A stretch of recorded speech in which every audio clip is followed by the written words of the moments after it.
नमस्कार दोस्तों, आज की इस वीडियो में हम बात करेंगे आईएमएफ के बारे में। आईएमएफ क्या है, इसके क्या क्या फंक्शंस हैं, इसकी स्थापना कब हुई, कैसे हुई और कहां पर हुई, और साथ ही जो सबसे इम्पोर्टेंट है इसकी पब्लिकेशंस, जिनके बारे में बार बार एग्ज़ाम्स में क्वेश्चंस पूछे जाते हैं। तो आइए स्टार्ट करते हैं। सबसे पहले है आईएमएफ की फुल फॉर्म। आईएमएफ की फुल फॉर्म है इंटरनेशनल मॉनेटरी फंड। हिंदी में बोलें तो अंतर्राष्ट्रीय मुद्रा कोष।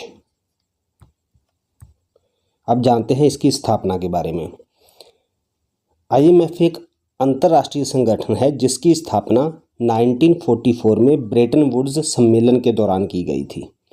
और एक बात और आप लोगों ने याद रखनी कि इसी के साथ वर्ल्ड बैंक की स्थापना भी इसी सम्मेलन में हुई थी, इसलिए आईएमएफ और वर्ल्ड बैंक को जुड़वा बहनें कहा जाता है।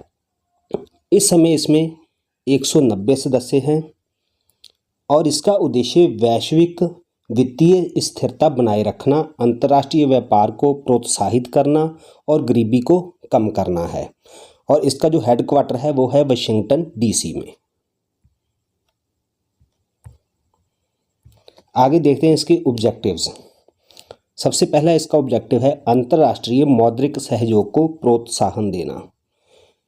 अगला है अंतर्राष्ट्रीय व्यापार के संतुलित विकास को सुगम बनाना, विनिमय दर स्थिरता सुनिश्चित करना, जरूरतमंद देशों को वित्तीय सहायता प्रदान करना, वैश्विक गरीबी को कम करना।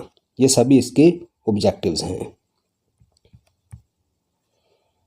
आगे इसके स्ट्रक्चर के बारे में जानते हैं। तो इसका जो संचालन है वो एक बोर्ड ऑफ गवर्नर्स के द्वारा किया जाता है, जिसमें सभी देशों के इसके जो सदस्य देश हैं उनके प्रतिनिधि शामिल होते हैं।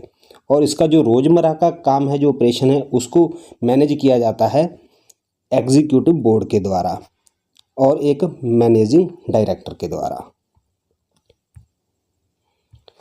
यहाँ पर हम देखेंगे आईएमएफ के फंक्शंस क्या हैं। तो इसके फंक्शंस हैं, सबसे पहले वैश्विक अर्थव्यवस्था की निगरानी करता है और देशों को सलाह देता है जो उसके सदस्य देश हैं। उन सदस्य देशों को ऋण प्रदान करता है जिनके भुगतान संतुलन में समस्या होती है। प्रशिक्षण और तकनीकी सहायता प्रदान करता है। ये इसके फंक्शंस हैं। आगे जो इसकी प्राप्तियां हैं उसके बारे में हम जानते हैं। IMF and global financial crisis. जब भी वैश्विक सतह पर फाइनेंशियल क्राइसिस आए हैं तो उसमें इसने क्या क्या भूमिका निभाई है। तो आईएमएफ ने 1997 के एशियाई वित्तीय संकट और 2008 के वैश्विक वित्तीय संकट सहित विभिन्न वैश्विक वित्तीय संकटों के दौरान महत्वपूर्ण भूमिका निभाई है। आवश्यक ऋण और नीतिगत सिफारिशें प्रदान की हैं। लेकिन इसकी आलोचना भी की जाती है, इसको क्रिटिसाइज किया जाता है। वो किन कारणों से किया जाता है उनके बारे में जानते हैं। आईएमएफ की आलोचना की गई है कि ये अपने ऋणों पर कड़ी शर्तें लगाता है। ये जब भी किसी देश को कर्ज देता है तो उसको कड़ी शर्तों का पालन करना पड़ता है, जिनमें कठोर बचत उपाय शामिल होते हैं जो कभी कभी उधार लेने वाले देशों में आर्थिक कठिनाइयों को बढ़ा देते हैं। कुछ देश किस लिए ऋण लेते हैं? अपनी आर्थिक कठिनाइयों को दूर करने के लिए, लेकिन इसकी शर्तें ऐसी होती हैं जिससे कि उनकी ये कठिनाइयाँ और भी बढ़ जाती हैं। अब हम देखते हैं आईएमएफ के पब्लिकेशंस के बारे में, इसके प्रकाशन के बारे में। ये कौन कौन सी रिपोर्टें प्रकाशित करता है। वैसे तो बहुत सारी रिपोर्टें प्रकाशित करता है, लेकिन जो एग्ज़ाम्स में पूछी जाती हैं और ज़्यादा इम्पोर्टेंट हैं वो 3 हैं।